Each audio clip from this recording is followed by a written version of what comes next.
It's Jeff Falla of Tonetron Amps. We're here hanging out. He's going to show us some of his amp stuff. And yeah, tell us about the game. All right. Well, this one, it's called Custom. Custom But hall it's rockers? called Custom amp. But the thing about a custom amp means that it's just one of a kind. So if you see 3 amps that say custom, there are 3 different amps. Now this was, the reason that this is custom is because, and I say it's a hall rocker as you say, because I made the hall rocker first one probably like 2007, 2008, around there. And when I made it with 2 channels, a bright channel and a normal channel.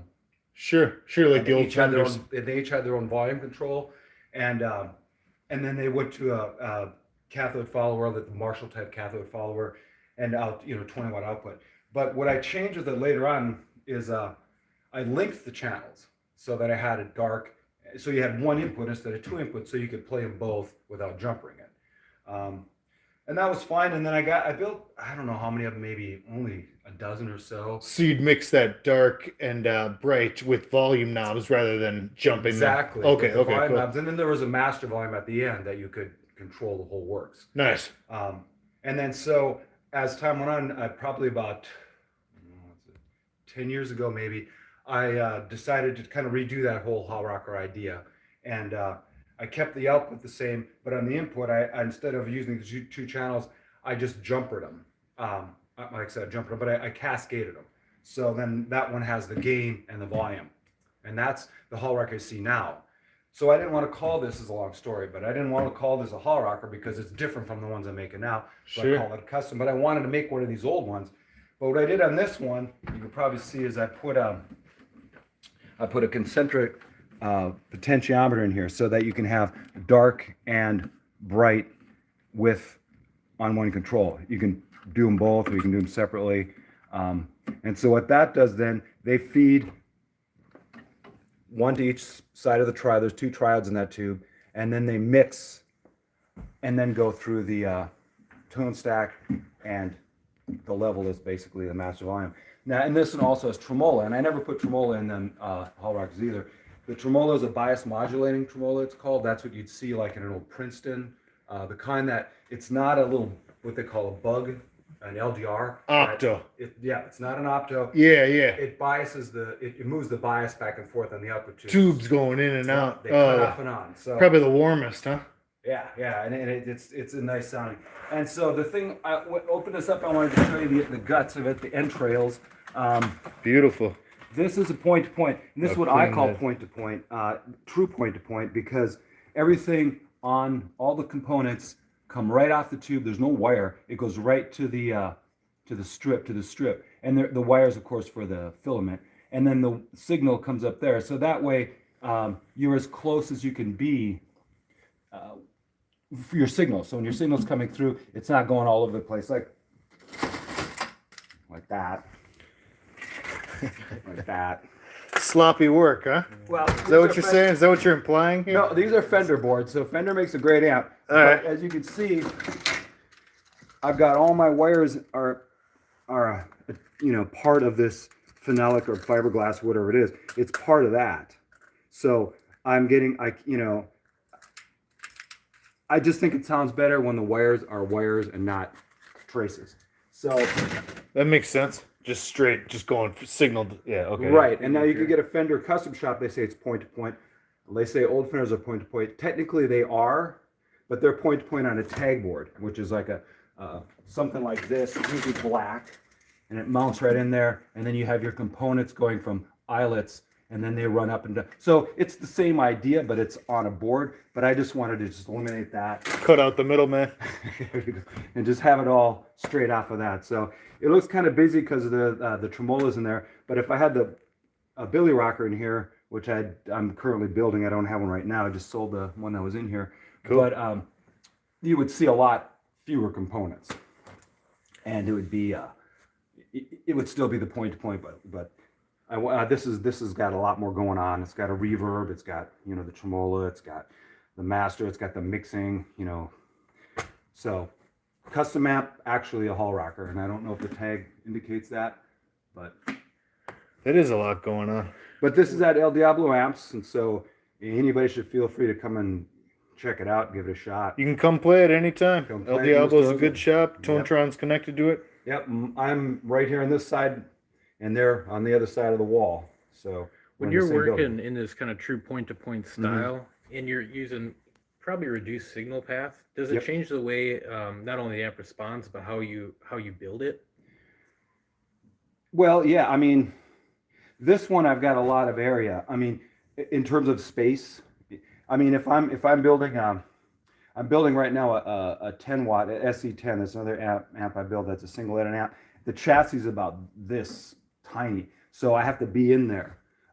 It would be hard to fit a board and something like that. So I put it in a lot smaller area. So when I'm doing this point to point, I have to really get down in there, small tools, and get close to it. Nothing can touch.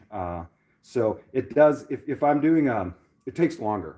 To make a long story short, it takes longer to do it this way. But I like doing it this way. I've always done it this way. Seems cleaner in the end. Yeah, I mean, the first amp I ever built was, in the last century, and I actually built it was actually solid state, and it was We were based gonna off ask an old if you've ever- Randall. Okay, yeah. And back then I was like, well, I'm gonna, I used to do a lot of work. I used to repair jukeboxes, so I had a lot of amps that I'd use out of all jukeboxes. I'd convert them into guitar amps, and Cool. this is ages ago. Use preamps and transformers and Yeah, stuff. and I decided, well, I'm gonna just build an amp out of this, more out of curiosity. So I went and point to point at a solid state amp, which is like, not advisable because that's one amp that definitely needs a printed circuit board.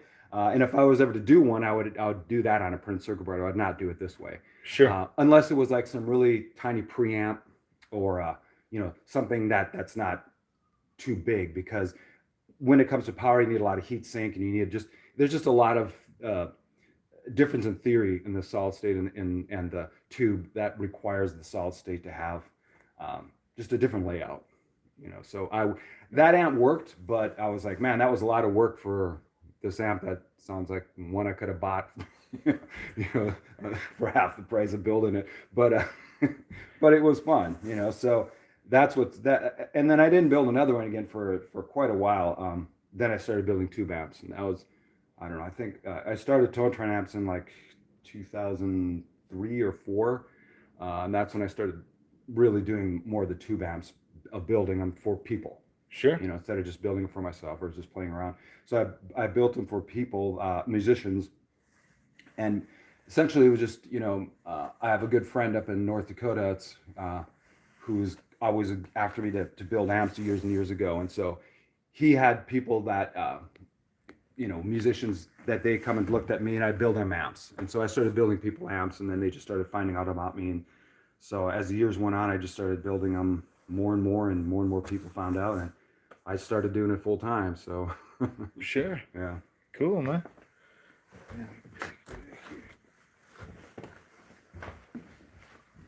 Yeah, would you ever go back to building a solid state amp?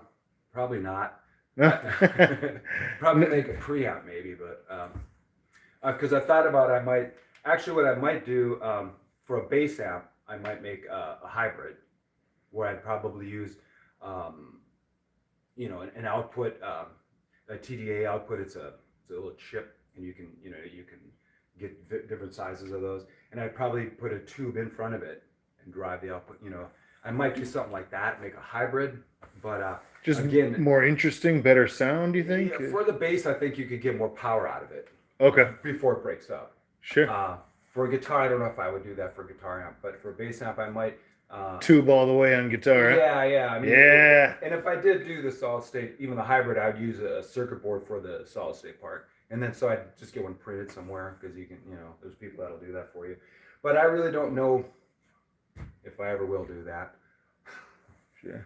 If somebody's kind of interested in getting into amp circuitry, where would somebody kind of begin? I mean, just in a world that's just deep and vast, how would you direct somebody starting out? Well, if you get a chance to get some electronic training, I do that. Training electronics, I had a lot of training way back when, but you're not going to get any training in tubes.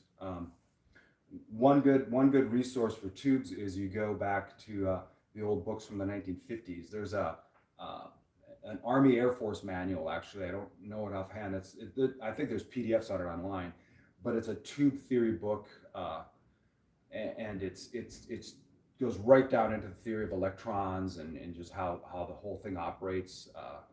And Cool. so I'd probably read some of that old stuff just to kind of get I just recommend getting a theory behind you first, really understanding what these things do, because I get people will bring amps to me that they've built, and that's fine. I don't to help them if they're not working, if they build them, but because people build the kits, and that's Sure. cool. That's fine. It's a good hobby, but it's nice to know what's going on before you build it. It's nice to know how that amp is going to operate. The how and why and Yeah. what's affecting what and why. Yeah. Right, the theory, and Yeah, so yeah. I guess I'd recommend anybody to just get some theory, and you're going to have to go back to old 1950s and 60s books from the internet somewhere to learn about tubes.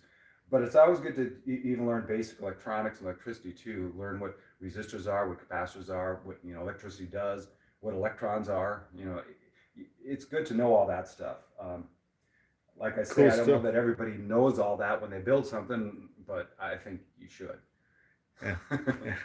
Did you ever spend any time like modifying guitar pedals, building guitar pedals, or was it kind of amps your main? Amps are my main thing. I did some repair on pedals. I occasionally will do repair. I mean, I think this guy brought this big muff in. I'll probably do that. I'll do some of the old ones. I'll do things on the pedals like just switches and jacks and that kind of thing. Although I have on these ones, on the older vintage ones, I might do some more circuit work on them. But I usually don't mess with pedals.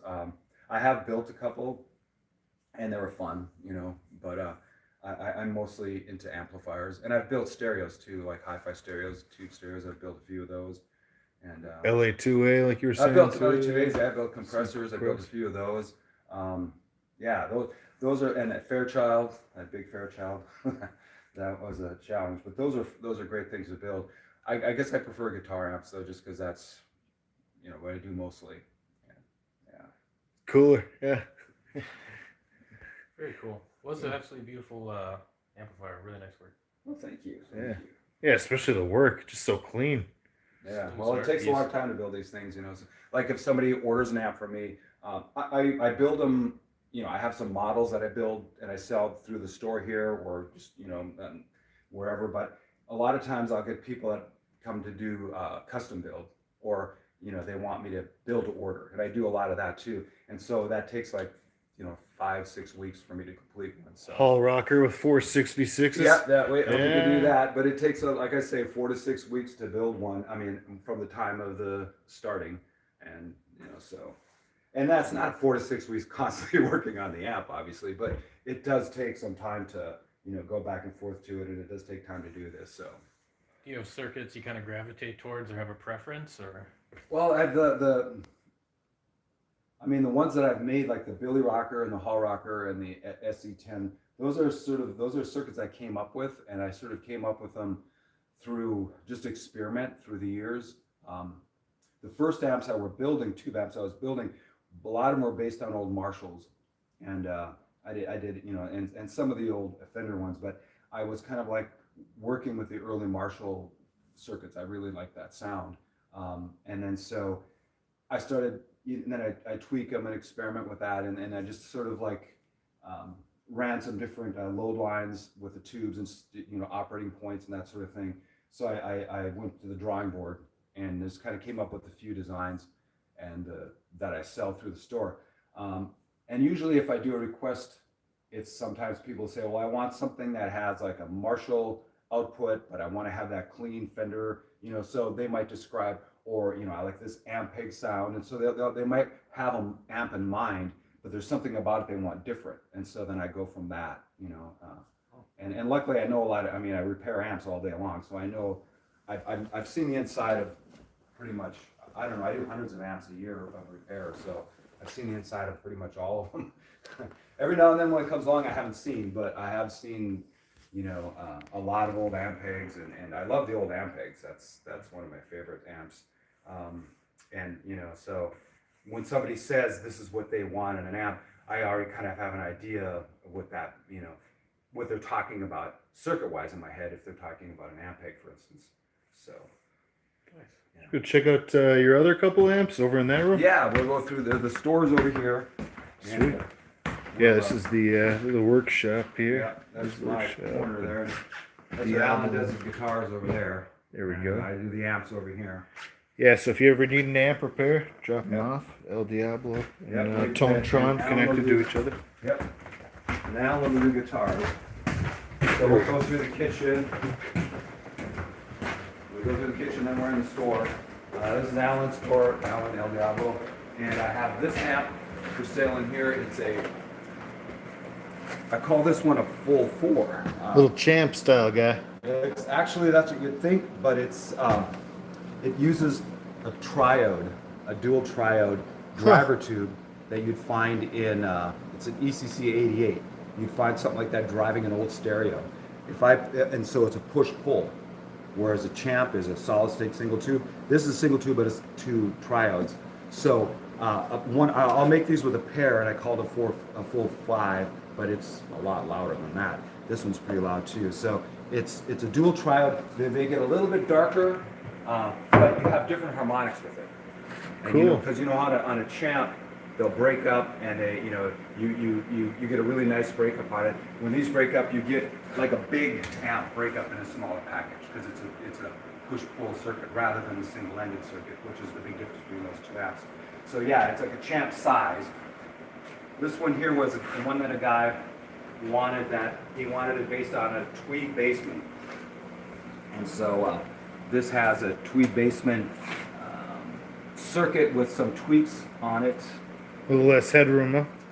Yeah, he wanted, I guess, a basement doesn't have a master volume, a tweed basement. This one has a master volume. The tweed basement has 4 inputs. This one has, 1 input. So it's got differences from that, but it's got the real MIDI growly sound of that tweed basement. So that's kind of what we're after. And then the master volume that you can really get, you can get this thing sounding like a Marshall, by just turning that down and cranking up the gain. Yeah. Cool. If you had to choose one tube, one power tube for the rest of your life, just one power tube, what would you choose? Gotta show El Diablo a little bit here. Beautiful place. 6v6. 6v6? Yep. Nice, man. That's Yeah. what I'd do too. Yeah. I mean, It's a beautiful sound. Yeah. Some people might say a KT88 because it's the giant tube, but no, you gotta go for the tone. Yeah, yeah. You wouldn't do EL34, huh? Kind of a Marshall guy. It'd be tough to make that decision, but Yeah. because I do like that too, EL34. So. Sure. Yeah, well, thanks a lot, Jeff. You bet, man. Appreciate you. Come on by and get hold of it if you got any amps to be fixed or something to be made. Cool. Jeff Falla, Tonetron. Thanks, guys.